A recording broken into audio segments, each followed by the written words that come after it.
His fiancée faked her own kidnapping for millions, until the maid's toddler said something that exposed everything. I wasn't going to tell this story, but a 29-year-old woman, a billionaire fiancé, a lavish wedding just 4 days away. And then, she vanished. The ransom note demanded $3 million. The security footage showed nothing. The police were baffled. Elite society mourned. Friends cried. The billionaire sat alone in his mansion, shaking. Everyone believed her. Everyone. Except a 3-year-old little girl. A maid's toddler. Barely able to tie her shoes. Couldn't even read yet. But she said 4 tiny words that cracked open the biggest lie anyone in that world had ever seen. And when those words finally reached the right ears, nothing was ever the same again. Welcome back, beautiful souls. If this is your first time here, you are in exactly the right place, because on this channel we tell the kinds of stories that shake you, move you, and remind you that truth always finds a way. Before we begin this incredible story today, I want to ask you something. Where are you watching from right now? Drop your country in the comments below. I personally love reading every single one of them. Now settle in, because what you are about to hear is one of the most jaw-dropping, emotionally powerful, and deeply twistful stories we have ever shared. It has betrayal, greed, love, heartbreak, and one tiny little girl who saw what no adult could.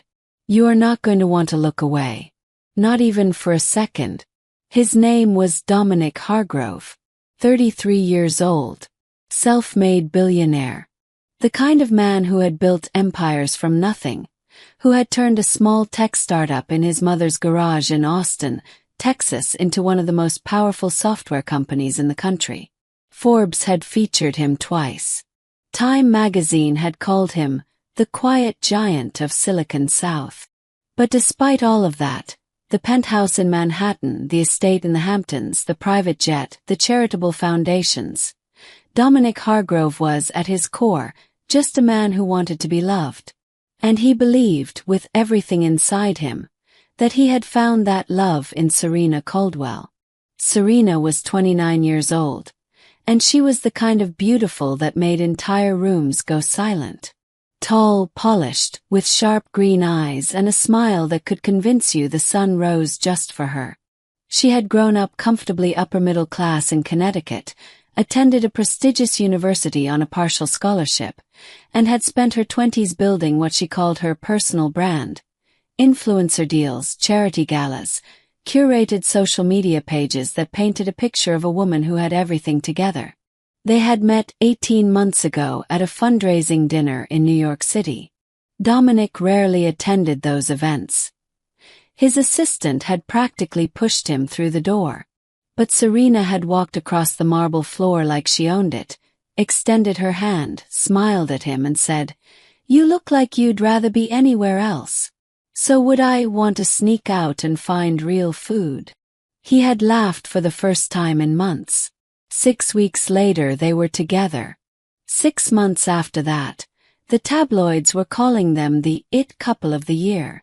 And just 14 months after that dinner, Dominic Hargrove got down on one knee at their private table at a rooftop restaurant overlooking Central Park and offered Serena Caldwell a 4.2-carat diamond ring. She said yes before he finished the sentence. The wedding was planned for the first Saturday of October, just weeks away. The venue was a restored colonial estate in the Hudson Valley. 250 guests had been invited. The flowers alone had cost $40,000. Celebrity photographers had been booked. A famous designer had personally crafted Serena's gown. Everything was perfect, or at least, it appeared to be. Because what Dominic did not know, what no one fully understood yet, was that Serena Caldwell had been quietly calculating her future for a very long time. She had grown up watching her mother stretch every dollar, watching her father work double shifts and still come home empty-handed. She had told herself as a teenager that she would never live like that. And she hadn't. She had been smart, strategic, patient. But in the weeks leading up to the wedding, something shifted inside her. Maybe it was the prenuptial agreement Dominic's lawyers had presented, a document that limited her financial independence significantly should the marriage end. Maybe it was the realization that once she signed those papers, she was locked into a life that, for all its luxury, still wasn't entirely hers. Or maybe, and this is what the investigation would later suggest, she had been planning this long before any of it. Whatever the reason, 4 days before her own wedding, Serena Coldwell disappeared. The estate security system showed her leaving through the back garden gate at 11:47 p.m. on a Tuesday. No car. No phone signal after midnight. Just gone. By Wednesday morning, when her personal assistant couldn't reach her and her bedroom was found untouched, Dominic called the police. By Wednesday afternoon, a ransom note arrived, slipped under the front door of the Hargrove estate in a plain white envelope. $3 million. Transferred within 48 hours. Or she would not come back alive. The mansion erupted into chaos. Dominic went pale as paper. His security team locked down the property. FBI agents arrived by evening. News helicopters hovered over the estate by nightfall. But through all of it, through all the sirens and the press and the fear, one small person remained completely calm. Her name was Lily. 3 years old. Round brown eyes. A tiny gap between her front teeth. The daughter of Rosa, one of the estate's live-in housekeeping staff. Rosa had worked for the Hargrove estate for 4 years. She was quiet, diligent, deeply loyal. She lived in the small staff cottage near the east wing with her daughter Lily, who spent her days toddling around the garden and following the estate's gardener like a little shadow. No one paid much attention to Lily. But Lily, she noticed everything. Tell me, have you ever been in a situation where you trusted someone completely, only to feel something in your gut that just didn't sit right? Drop your answer in the comments, because that question matters more than you know in this story. While the whole world searched for her, she was closer than anyone imagined. The first 48 hours after the ransom note arrived were unlike anything the Hargrove estate had ever experienced. FBI Special Agent Marcus Webb took command of the investigation. He was a 20-year veteran, methodical, calm, unreadable. He set up a command center in the estate's formal dining room, converting its long mahogany table into a wall of laptops, maps, and phone tracing equipment. Dominic sat through every briefing, his face gray, his coffee untouched. He had already instructed his financial team to prepare the $3 million. He didn't care about the money. He just wanted Serena back. "We don't recommend paying yet, Mr. Hargrove," Agent Webb told him quietly. "Let us work first." Dominic nodded, but his eyes said something different.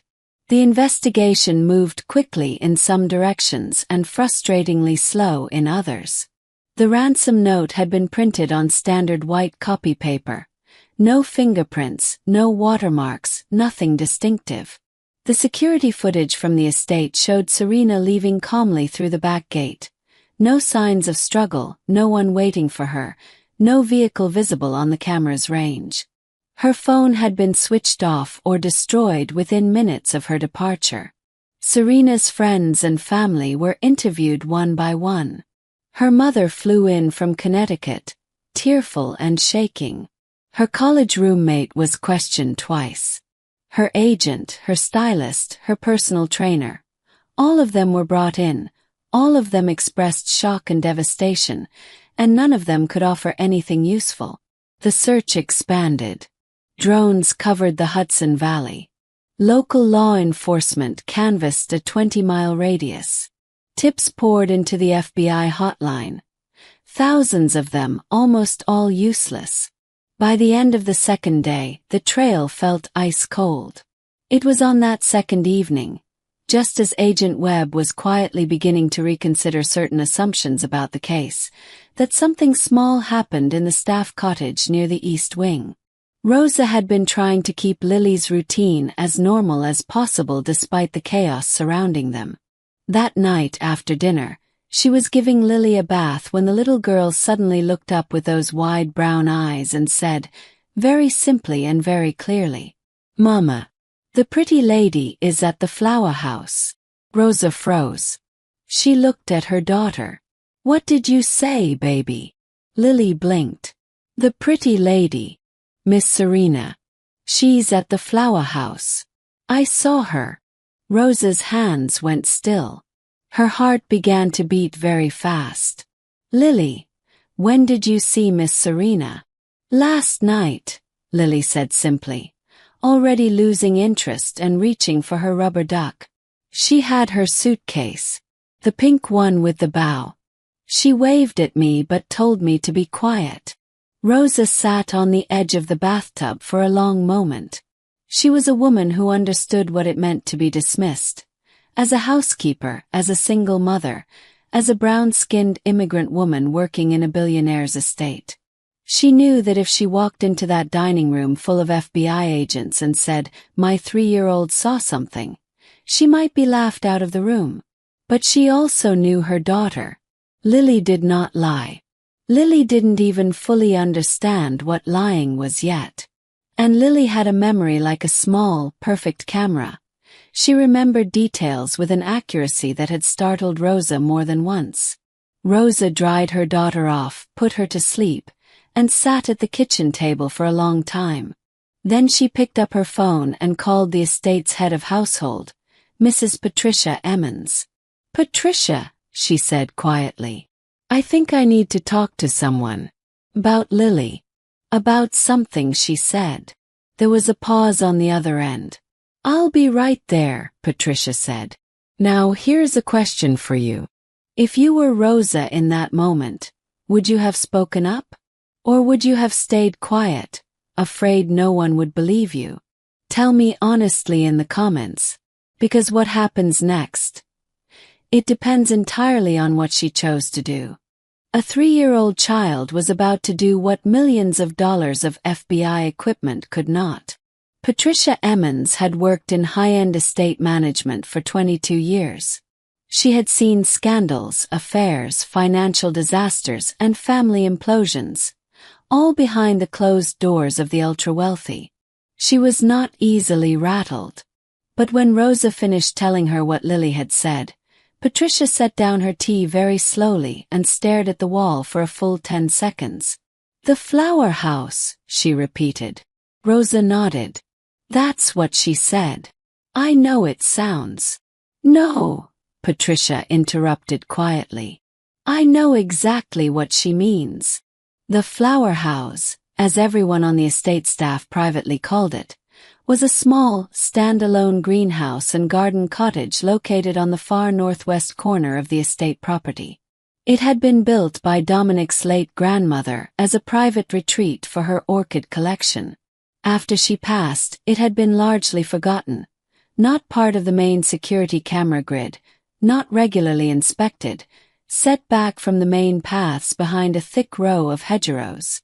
It wasn't on any of the FBI's search maps. Patricia called Agent Webb at 10:43 that night.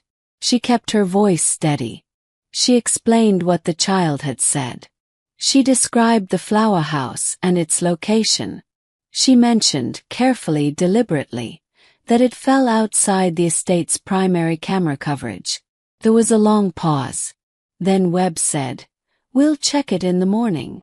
"With respect, Agent Webb," Patricia said quietly, "a 3-year-old child doesn't confuse what she sees. I've known this little girl for 3 years. She said Miss Serena had a suitcase and waved at her and told her to be quiet." Another pause. "That last detail doesn't sound like someone who was taken." The silence on the other end of the phone lasted 4 full seconds. "We'll check it tonight," he said. Four agents moved through the dark estate grounds at 11:15 p.m. No lights, no announcement, They came around the hedgerow quietly and approached the small stone cottage from the east side. The lights inside were off, but there was the faint glow of a phone screen visible through the curtained window. Agent Webb knocked twice. FBI. Opened the door. There was a crash inside. A scramble. The sound of something being knocked over. Then silence. Webb tried the handle. Unlock. He pushed it open. And there, standing in the middle of her grandmother's old greenhouse, surrounded by withered orchids and a very expensive set of luggage, including a pink suitcase with a satin bow, was Serena Caldwell. She was wearing designer loungewear. Her hair was freshly washed. On the potting table behind her sat an open laptop, a half-eaten plate of food from the estate kitchen, and a prepaid phone. She was not bound. She was not blindfolded. She was not frightened. She was caught. The expression on her face in that moment, according to Agent Webb's later testimony, was not fear. It was not relief. It was something far colder than either of those things. It was the look of someone doing a very fast calculation and realizing every single number had come out wrong. Oh my God. Can you imagine being Dominic in that moment? Can you imagine loving someone, fearing for their life, preparing to pay $3 million, and then getting that phone call? What would you do if you were in his place? Would you be able to forgive? Would you even want to? Tell me in the comments, because this story is not over yet. The arrest happened quietly, out of respect for Dominic. Agent Webb called him before they walked Serena out of the greenhouse. There was a long silence on the phone when Webb explained what they had found. Then Dominic said very softly, "Is she okay?" "She's fine, sir." Another silence. "Okay," he said, and hung up. The investigation that followed moved fast. On Serena's laptop, agents found a series of encrypted messages exchanged with a former college associate, a man named Derek Voss, who had a minor criminal record and significant debt. The messages outlined the entire plan. Serena would stage her own disappearance. Derek would send the ransom note from a prepaid device in New Jersey. Dominic would pay, and the money would be split and transferred overseas. Serena had never intended to marry Dominic. She had researched the prenuptial agreement months before signing it and discovered that if she married him and later divorced, her settlement would be legally limited. But $3 million in untraceable ransom. That was a different story entirely. She had used the wedding itself as cover, the perfect distraction, the perfect emotional screen. Who would suspect the glowing, happy bride of staging her own kidnapping 4 days before the ceremony? No one. Except a 3-year-old girl with round brown eyes who had simply been playing in the garden and seen exactly what she saw. The truth had been sitting there the whole time, waiting for someone small enough to see it. News of the arrest broke within 24 hours. The story exploded across every major news outlet in the country. Cable news ran it in continuous loops. Social media erupted. Hashtag Serena Scandal and hashtag The Flower House trended nationally for 3 days straight. Late-night hosts made jokes. Podcasters ran special episodes. Legal analysts dissected every detail of the scheme on morning talk shows. But inside the Hargrove estate, there was no noise, no cameras, no commentary. Just a man sitting alone in his study, in the quiet that follows the kind of betrayal that doesn't have a name. Dominic did not speak to the press. He did not release a statement. His assistant deflected every call. His friends tried to visit. He politely turned them away. He sat with it. All of it. The 18 months of what he had believed was love. The ring. The wedding plans. The first dinner, when she had smiled and said she'd rather find real food. All of it refracted now through a terrible new lens. Had any of it been real? In the days that followed, the FBI's case against Serena became airtight. Derek Voss was arrested in a motel outside Trenton, New Jersey, with a prepaid phone still in his jacket pocket. He took a plea deal almost immediately and confirmed everything. Serena had approached him 3 months into her relationship with Dominic. She had been planning this, in some form or another, for nearly a year. The prosecution's timeline showed that Serena had begun researching the prenuptial agreement just 6 weeks after Dominic had proposed. She had consulted with a financial analyst, not a lawyer, an analyst, who had confirmed for her what the agreement meant in practical terms. Within 2 weeks of that consultation, she had reached out to Derek Voss. She had said yes to Dominic's proposal, already knowing she had no intention of going through with the marriage.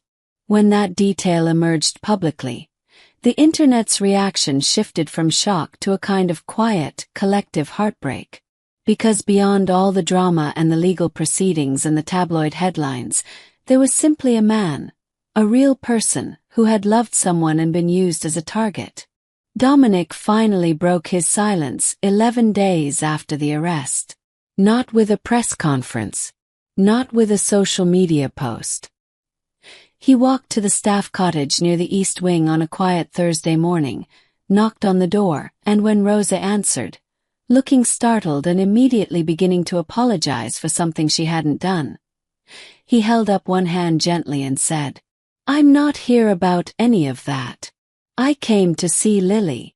Rosa stared at him for a moment. Then she stepped aside and let him in.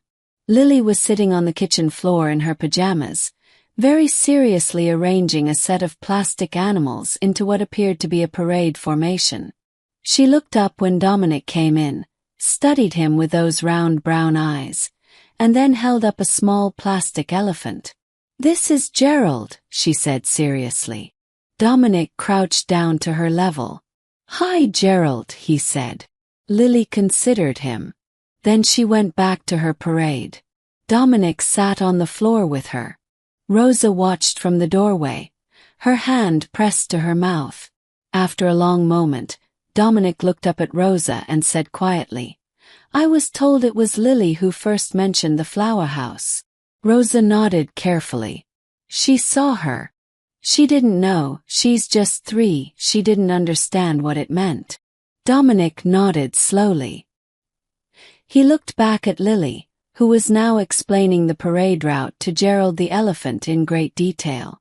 "She saved me from something much worse," he said quietly. "From marrying someone who was going to destroy my life." He paused. "I know she doesn't understand any of that. But I want her to know, someday, that what she did mattered." Rosa couldn't speak for a moment. "She also saved you from paying $3 million, she finally said softly. Dominic almost smiled. The first almost smile anyone had seen from him in nearly 2 weeks. "That too," he said. "Do you think children sometimes see the truth more clearly than adults do? I genuinely believe they do. Drop a in the comments if you agree, because what Dominic did next, it's the part of this story that I think will stay with you the longest. Sometimes the people we overlook the most are the ones holding the greatest gifts." Serena Caldwell was formally charged with extortion, fraud, and conspiracy to commit wire fraud.